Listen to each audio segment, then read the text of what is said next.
Firefighters told to remove American flags from their fire trucks. The order came from the Fire Board of Commissioners in the town of Poughkeepsie. The decision has a lot of people upset.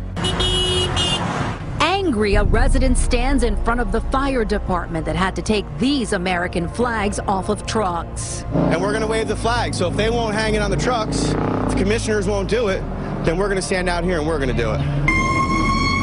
Firefighters with the Arlington district in the town of Poughkeepsie furious too. They're seen here during a ceremony putting away the flags after they were ordered to remove them from the back of trucks. I was very disappointed when the board members that were against having the flags on the vehicles gave me the directive to have them removed.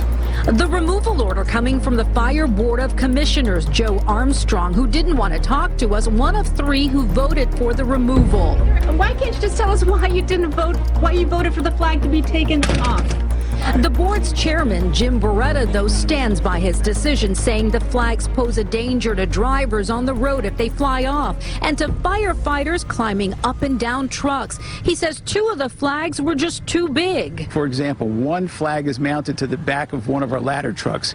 It's near a rail. The firefighters are going up and down, very rapidly. They're in emergency situations. They're wearing bunker gear. I'm on a rig. I drive all the time. I've never noticed to be a hazard to me.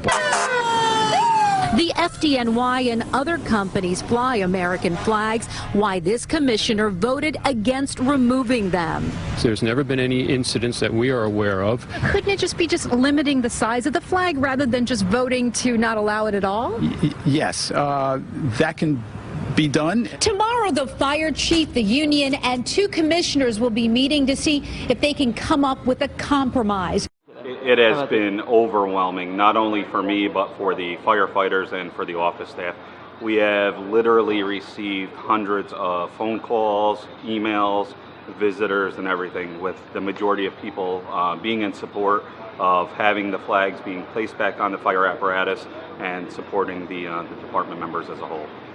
The feeling within the department, I believe, is obviously everybody was upset about the directive to remove the flags, and everybody's hopeful that eventually some sort of solution can be made and the flags will be back on the vehicles.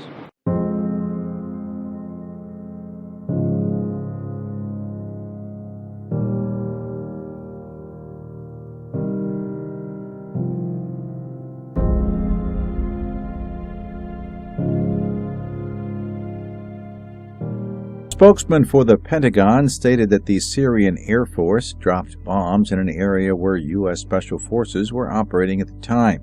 Captain Jeff Davis assured Americans that the soldiers were all safe.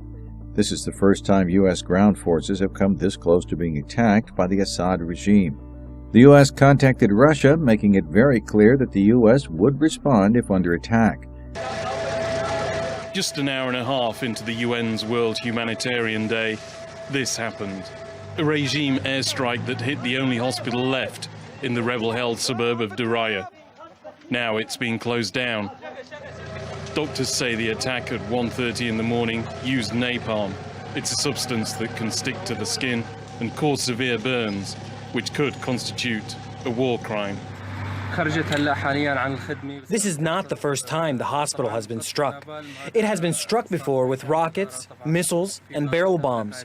We want to send a message to the UN and the Security Council. This is a hospital serving civilians. It's being targeted with illegal weapons, and everyone remains silent. Daraya is one of 18 areas under siege in Syria, and it's just 8 kilometers from the center of Damascus. Earlier this year, aid was delivered there for the first time in 4 years. There was no food, only medical supplies. Only around 10% of Daraya's original population still lived there. Many left to escape the war. But for those who remain, the situation has just got worse.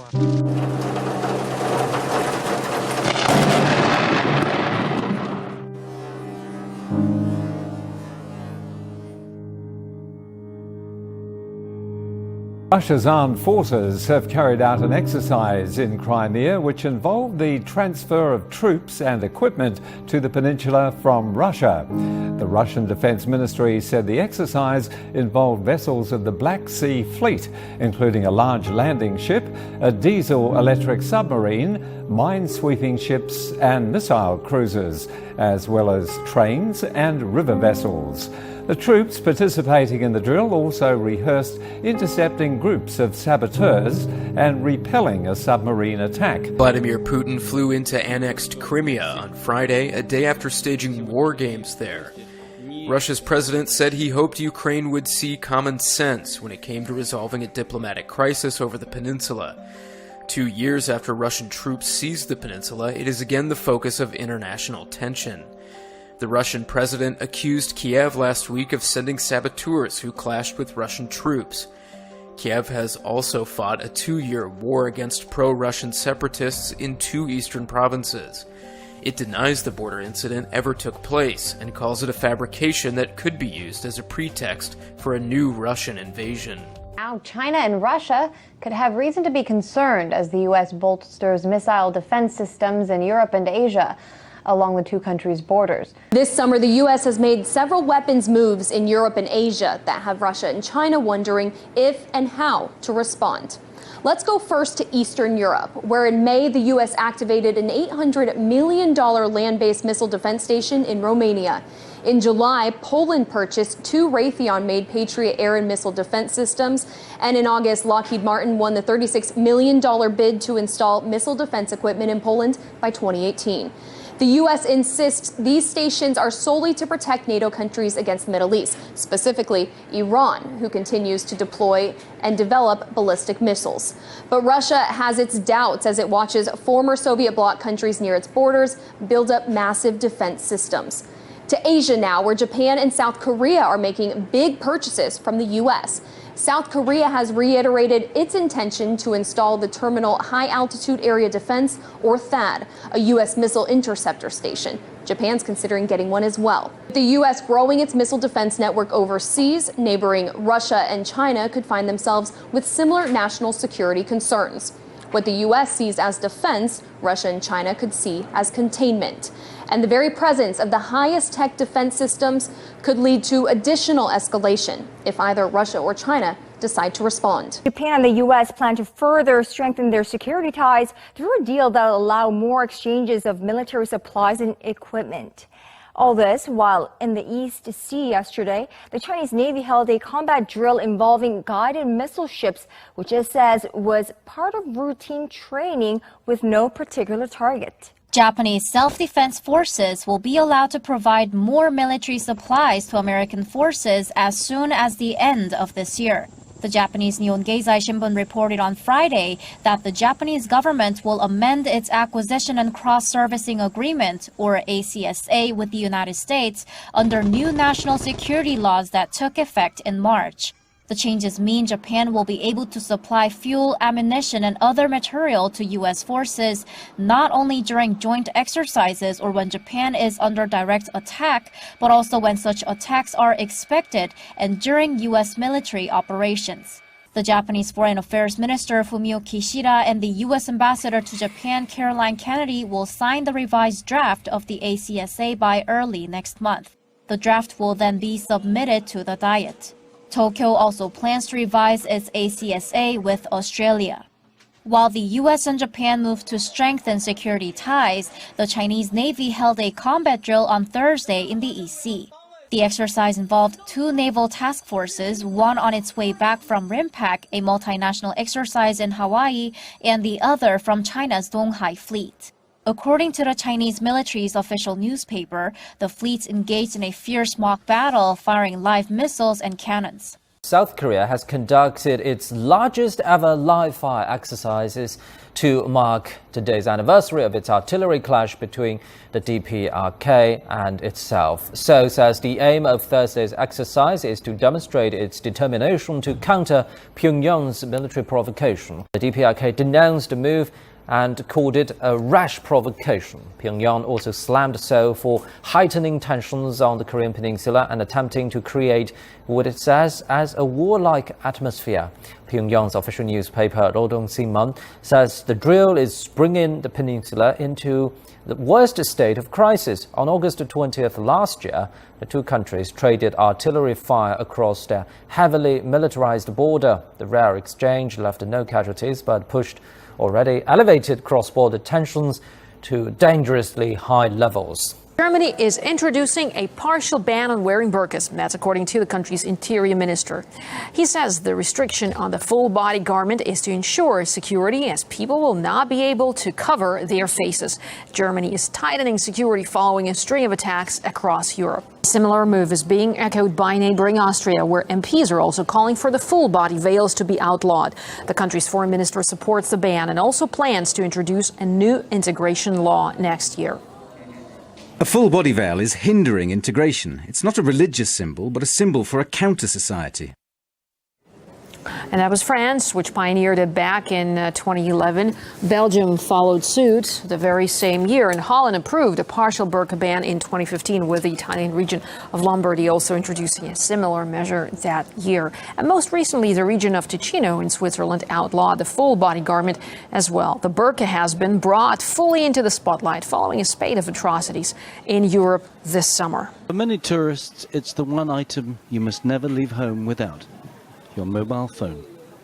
A treasure trove of vital information, a way to communicate back home, a place to store your memories, and in an emergency, a vital lifeline. But the Thai government is now considering a scheme to introduce a special SIM card just for foreigners. A SIM card that can't be turned off, and where the user's location is constantly being tracked. The Thai Telecoms Authority is at pains to point out the goal is to protect rather than snoop on tourists, and that any surveillance would require permission from the courts. But the new SIM card will give the Thai government considerable powers to monitor visitors, although the authorities insist it's for their own safety. Thailand is already well covered when it comes to monitoring visitors and Thais alike, and current SIM cards, both Thai and foreign, can already be tracked by cell towers. But it's thought that tracking the new SIM cards would begin by default, rather than when needed. That would certainly infringe on rights of privacy and leave a lot of information in the hands of a government that appears to have little regard for an individual's personal data. An estimated 130 million. That's the number of people the United Nations says depend on humanitarian aid today, the largest number on record. Grouped together, they would be the 10th most populous nation in the world. That's the message from UN Secretary-General Ban Ki-moon as the international agency marks World Humanitarian Day with the theme of One Humanity. The occasion is also tied to the first ever World Humanitarian Summit held 3 months ago in Turkey, where world leaders pledged to do more for people caught up in conflicts, crises and disasters. And UN Chief Ban Ki-moon is asking citizens around the world to remind their leaders to keep to those promises. The UN admitted it failed to properly treat sewage from its base in Haiti, which led to the contamination of the largest river in the country. This negligence led to the spread of a deadly disease, cholera. And now, after years of denying any involvement in the matter, the United Nations finally is taking some responsibility. At least it appears so. For the first time, the UN has admitted their involvement in the cholera outbreak in Haiti. The disease has killed almost 10,000 Haitians and have infected more than 800,000. Now, lawyers are seeking compensation for those sickened by the disease or killed. They say the UN is to blame. The outbreak has paralyzed Haiti for years, but now United Nations says that it needs to do much more to address its own involvement in the epidemic.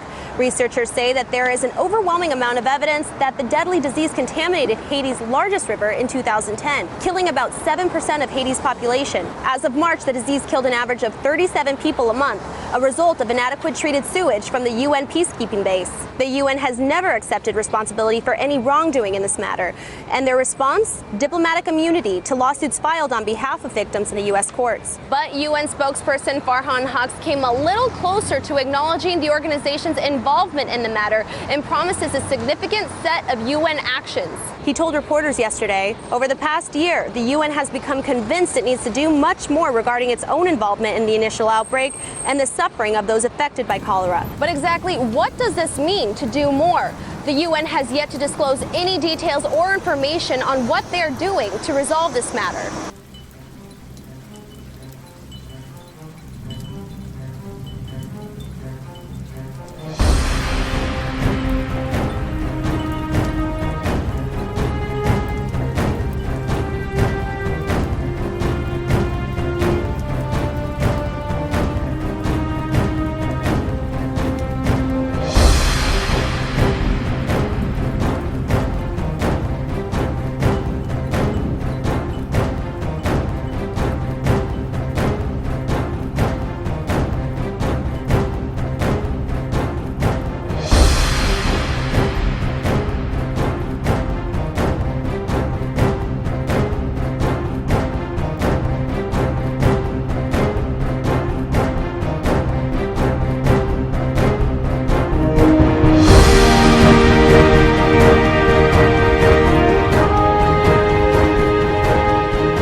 reported dead on Friday in Puerto Rico from a paralyzing condition related to Zika.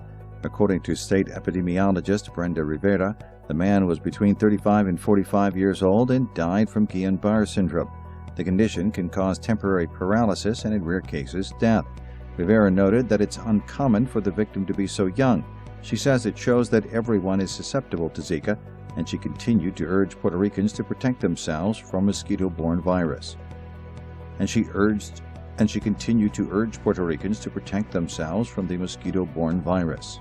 As back-to-school season approaches, parents should be aware of a super lice outbreak that is plaguing the country. Super lice cases have been found in 48 states, and they have been resistant to most over-the-counter treatments. The Journal of Medical Entomology reports this resistance is due to several mutations in the lice. However, health officials have assured the public not to panic. Though the super lice are more resilient, they can still be treated and have not proven to be life-threatening. A strict regimen of combing combined with different medications should do the trick when it comes to getting rid of the pesky bugs. And of course, taking steps to prevent reinfestations is also key in avoiding another super lice outbreak. As southern Louisiana sheds the last of the week's historic floodwater, the region faces significant challenges. This includes how to handle resulting disease, how to pay for the damage, and how to prevent it all from happening again. 40,000 homes were affected and at least 13 people killed.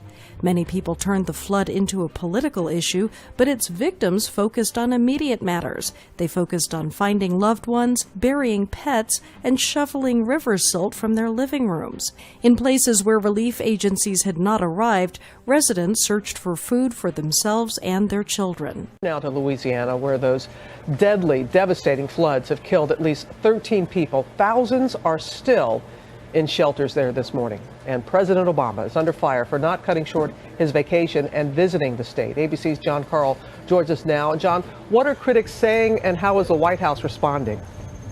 Robin, the president's facing some tough criticism from those in Louisiana who don't like the images of him playing golf in Martha's Vineyard while their state deals with the devastating impact, deadly impact of those floods.